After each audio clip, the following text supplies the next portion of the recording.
大家好，欢迎来到以色列实时中文报道。8月6日新闻头条：以内阁推进全面收复加沙，总理与参谋长冲突升级，杀人犯成百万富翁，英皇家空军支援人质侦查。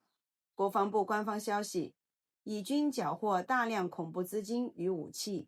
周一夜间，在以色列安全局的指挥下，伞兵侦察部队与边防警察在位于门纳舍旅辖区的巴尔塔村开展联合行动。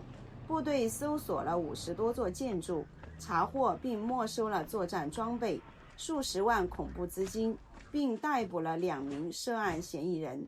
与此同时，以军也在整个犹太和撒玛利亚地区多地村庄展开搜索，在犹大旅辖区的希伯伦和伊塔逮捕了4名通缉人员，在埃弗拉因旅辖区的图勒凯尔姆逮捕了1人。以军边防警察与辛贝特将继续在一切必要地点展开反恐行动，保障以色列公民安全。以内阁推进全面收复加沙。以色列媒体报道称，总理内塔尼亚胡在小范围内阁会议中已决定推进对整个加沙地带的全面军事控制，包括以色列人质被关押区域。以国防部长提交战略方案。以色列国防部长伊斯雷尔·卡茨视察加沙缓冲区欺凌高地哨所后，已向总理内塔尼亚胡及内阁提交实现战争目标的战略建议。卡茨表示，击败哈马斯、创造人质获释条件是战争的主要目标，我们必须采取一切必要行动。他主张以军在加沙关键地区保持永久性驻军，以防未来袭击与武器走私。这些战略据点被认为对以色列维持长期安全至关重要。一旦政治领导层批准，军事行动将由总参谋部专业执行。内塔尼亚胡与总参谋长冲突升级。内塔尼亚胡表示将推进全面占领加沙，总参谋长扎米尔警告此举可能危及人质安全。扎米尔质问，为何你对外放话攻击我？为何你儿子在公开场合抨击我？内塔尼亚胡回应，你不能每次都用辞职威胁我。我儿子33岁了，他可以公开表达意见。萨尔在联合国谴责哈马斯暴行。以色列外长吉迪恩·萨尔在其发起的人质危机联合国安理会特别会议前发表严厉声明。他提到哈马斯逼迫以色列人质阿维塔·大卫为自己挖掘坟墓的事件，并称之为撒旦般的行径。萨尔强调，人质不能被遗忘。以军摧毁汉尤尼斯地下通道。以军在汉尤尼斯市发现一条约2公里长的地道，并将其摧毁。同时，在一栋建筑内查获大量迫击炮弹、手榴弹、炸药及其他武器。以军空袭加沙诊所。据加沙消息人士称，昨晚以军在事先发出疏散警告后，对加沙城马库西地区一处近东救济工程处诊所发动空袭。该诊所实为哈马斯军事据点。川普拟提重建加沙计划。川普总统表示，美国专注于向加沙提供人道援助，但加沙是否由以色列实施军事控制，完全由以方决定。他谴责哈马斯公布的人质视频令人震惊。据第12频道记者阿米尔·希格特报道，川普计划发表讲话，提议由美国主导并资助加沙重建，前提是哈马斯必须下台，借此促使加沙居民向哈马斯施压。卡塔尔则反对该条件，主张即便哈马斯不下台，也应推进重建工作。英皇家空军支援人质侦察。英国皇家空军从塞浦路斯空军基地出发，在加沙上空进行数百次侦察飞行，协助以色列搜集情报，以寻找被哈马斯扣押的人质。部分援助物资未经检查。根据全面注入政策，国防系统批准部分加沙商人进口基本食品、婴儿食品、水果蔬菜及卫生用品。所有商品需通过严格安检，付款需通过银行转账，并接受监管机制控制。过去1周内，来自8个国家的援助共计785吨物资被空投至加沙。据第14频道报道，数百吨由阿拉伯与欧洲国家空投至加沙的人道物资，未经以色列任何检查，当询问以军。以色列协调政府活动局、安全局及总理办公室相关情况时，均无人作出明确回应。杀人犯成百万富翁。据巴勒斯坦媒体观察统计，巴勒斯坦权力机构已向734名因人质交换而被释放的恐怖分子支付巨额以杀领薪款项，金额根据其杀害的犹太人数递增。其中316名大规模杀人者已成为百万富翁，总金额达146439930美元。真主党解除武装陷入僵局。黎巴嫩政府结束高风险会议，尚未就真主党解除武装作出最终决议，议题被推迟至下周继续讨论。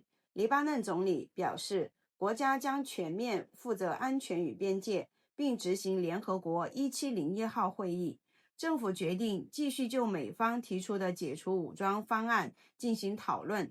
军方被责曾于年底前提出国家控制武器的实施方案。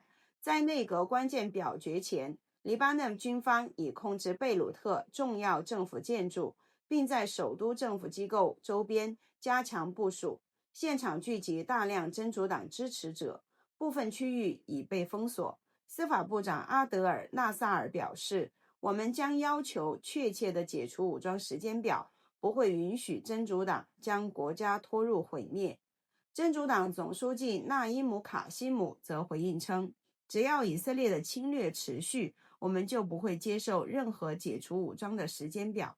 同时，他警告称，若以色列恢复军事行动，真主党将在1小时内全面反击，所有安全防线将崩溃，因不满限制武装的决定。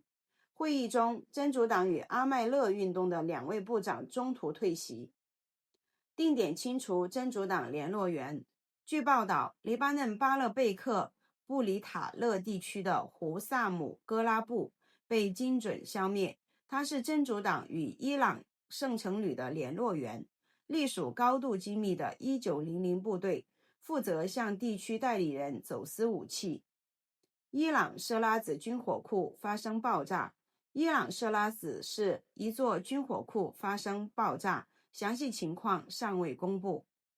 以军拟新一轮打击胡塞。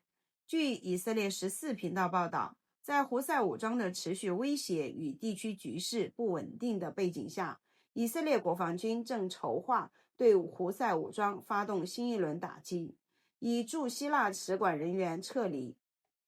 由于雅典局势紧张，因当局允许阿拉伯抗议者攻击犹太人和以色列人，以色列驻希腊大使馆人员已从驻地撤离。